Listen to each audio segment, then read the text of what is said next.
Georgetown, nama jalan Bukit Fetis, sudah begitu biasa dalam kalangan penduduk di negeri ini. Kawasan berbukit yang juga dikenali dengan nama Bukit Salbiah itu juga laluan alternatif menghubungkan Tanjung Tokong ke Batu Ferenggi. Menurut orang lama di sekitar kawasan berkenaan, Muhammad Saleh Yahya 60 tahun. Kisah misteri di kawasan jalan berbukit itu bermula sejak 1980-an lagi. Ia dikatakan adanya hubung kait dengan kisah penemuan mayat wanita yang bernama Salbiah. Sekitar 1960-an hingga 90-an, jalan di situ masih lagi sunyi kerana tiada pembinaan rumah pangsa dan sebagainya. Jadi, orang tempatan memang tidak berani hendak lalu pada waktu malam katanya. Difahamkan, jalan itu dikenali sebagai jalan kolam air kerana ada kawasan tadahan yang kini diselenggara Perbadanan Bekalan Air Pulau Pinang (PBAPP). Sehingga kini, pelbagai kisah pelik dapat didengar daripada pengguna laluan itu, namun tidak dapat disahkan dan ia terus menjadi misteri. Sementara itu, penduduk Teluk Bahang Muhammad Arif Rusdi, 32 tahun berkata, dia sendiri tidak akan menggunakan jalan tersebut menjelang waktu malam. Menurutnya, jalan berkenaan begitu jarang digunakan penduduk setempat berikutan masing-masing sudah mengetahui pelbagai kisah yang berlaku di situ. Ada satu selekoh, kita akan perasan ada sesuatu yang bertenggek atas pokok, tapi jika diperhatikan sebenarnya ia hanya tunggul kayu. Tidak pasti ada perkara mistik atau tidak, kami hanya ambil langkah berjaga-jaga katanya. Sekarang keadaan sudah berubah disebabkan orang luar, terutama pelancong, ramai menggunakan jalan tersebut. Jadi ia sudah agak sibuk pada waktu malam, terutama musim cuti persekolahan dan juga cuti umum. Tapi bagi penduduk di Pulau Pinang, kami tidak akan guna jalan ini menjelang jam 9 malam katanya.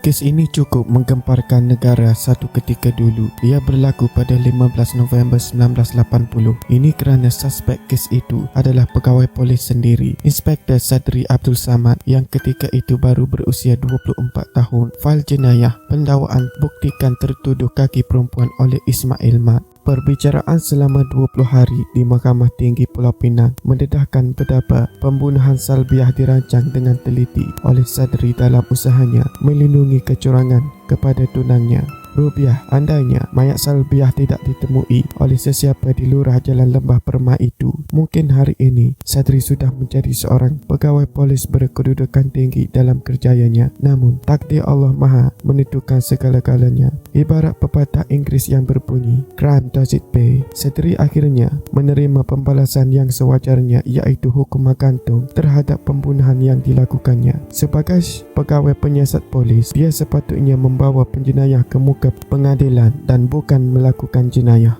Mangsa pekerja kilang AMD Salbiah Yub Abdul Rahman, 27 tahun, tertuduh pegawai penyiasat polis Inspektor P. Sadri Abdul Samad, 24 tahun, pegawai penyiasat Inspektor Abdul Rani Abdullah. Tuduhan membunuh Salbiah antara petang 14 November hingga jam 5 pagi pada 15 November 1980 di MES Pegawai Polis Jalan Scotland, didakwa melakukan pembunuhan itu mengikut Seksyen 302 Kanun Keseksaan. Hukuman jika disabitkan kesalahan boleh dikenakan hukuman gantung sampai mati. Hakim Pesuruhanjaya Kehakiman Mustafa Hussein. Juri 7 orang termasuk 2 wanita. Pendakwa Timbalan Pendakwa Raya Muhammad Safi'i Abdullah. Pembela Peguam Bela K. Kumarendran dibantu S. Sitambaram dan Teja Singh. Saksi 20 saksi pendakwa, 2 saksi pembela. Perbicaraan pembunuhan pekerja kilang Salbiah Yub Abdul Rahman, 27 tahun, yang dilakukan kekasihnya, pegawai penyiasat polis Inspektor. Percubaan Sadri Abdul Samad berlangsung di hadapan Pesuruhjaya Kehakiman Mustafa Hussein dan 7 juri di Mahkamah Tinggi Pulau Pinang mulai 8 Jun 1982. Dalam hujah pembukaan, Timbalan Pendakwa Raya Muhammad Safi'i Abdullah memberitahu mahkamah pihaknya akan membuktikan Sadri membunuh Salbiah sebelum dia membawa mayat mangsa dan membuangnya di Jalan Lembah Permai, Tanjung Bunga. Pendakwa juga yakin dapat membuktikan Sadri membunuh Salbiah dalam bilik tidur di MES Pegawai Polis Jalan Scotland berikutan kesan darah dalam bilik itu, dan tertuduh adalah orang terakhir bersama mangsa sebelum pembunuhan berlaku. Pada perbicaraan itu, Sadri yang juga bekas pelajar Universiti Teknologi Malaysia pada 1977 dan 1978 menghadapi tuduhan membunuh Salbiah antara petang 14 November hingga jam 5 pagi 15 November 1980 di Mes Pegawai Polis Jalan Scotland mengikut Seksyen 302 Kanun Keseksaan yang jika disabitkan membawa hukuman mati. Ketika perbicaraan di Mahkamah Tinggi itu, Sadri yang tidak diwakili oleh peguam bela sepanjang perbicaraan awal di Mahkamah Magistrat pada April 1981 kali ini diwakili peguam bela K. Kumarendran dibantu S. Tambaram dan Teja Singh yang dilantik mahkamah bagi membelanya.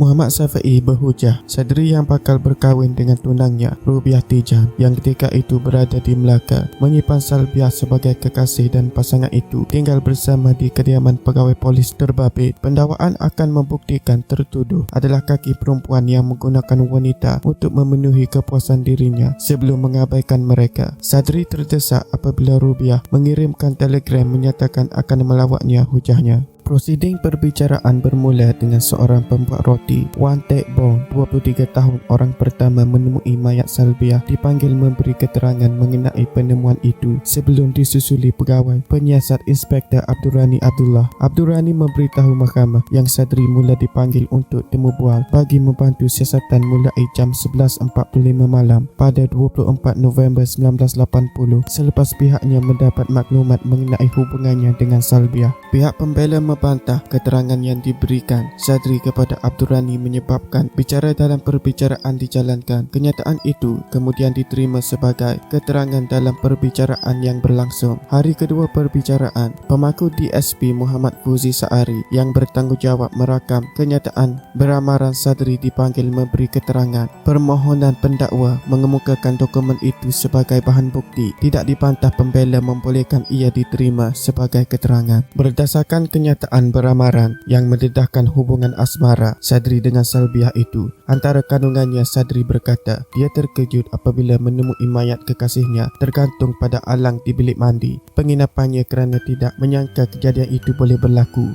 Menurut Sadri dalam kenyataan beramaran itu, selepas penemuan itu dia menjadi panik dan tidak tentu arah selama setengah jam kerana bimbang kejadian dalam biliknya itu akan menjejaskan imej pasukan polis jika diketahui oleh masyarakat. Dia juga bimbang kejadian itu akan diketahui tunangnya dan mengambil keputusan tidak memberitahu sesiapa mengenainya. Sadri turut menyatakan dia menggunakan sebilah gunting untuk memotong tali nilon yang menjerut leher Salbiah untuk menurunkan mayat kekasihnya itu. Katanya, dia kemudian membawa mayat itu dan diletakkan di tempat duduk penumpang depan kereta yang dipinjang daripada rakannya, Inspektor Cik Ibrahim Cik Muda, dan memandu ke arah pantai Jerajak sebelum menukar fikiran menuju Batu Feregi melalui Greenland, Jalan Air Terjun dan Tanjung Bunga. Dia kemudiannya membuat keputusan membuang mangsa di lurah dekat Lembah Permai. Selepas memberhentikan kereta di situ, dia memikul mayat Salbiah turun dan meletakkannya di lurah terbabit. Apabila kembali ke biliknya, dia mendakwa menemui beg tangan Salbiah dan nota tulisan tangan berbunyi, "Inilah pengorbanan saya untuk kebahagiaan Sadri," dan satu lagi berbunyi, "Tenangkan hati menghadapi dugaan." Tertuduh berkata dia mengambil beg serta nota itu sebelum membuangnya dalam tong sampah di persimpangan Jalan Scotland dan Jalan York sebab tidak mahu meninggalkan sebarang bukti mengenai kematian yang berlaku dalam mes polis berkenaan.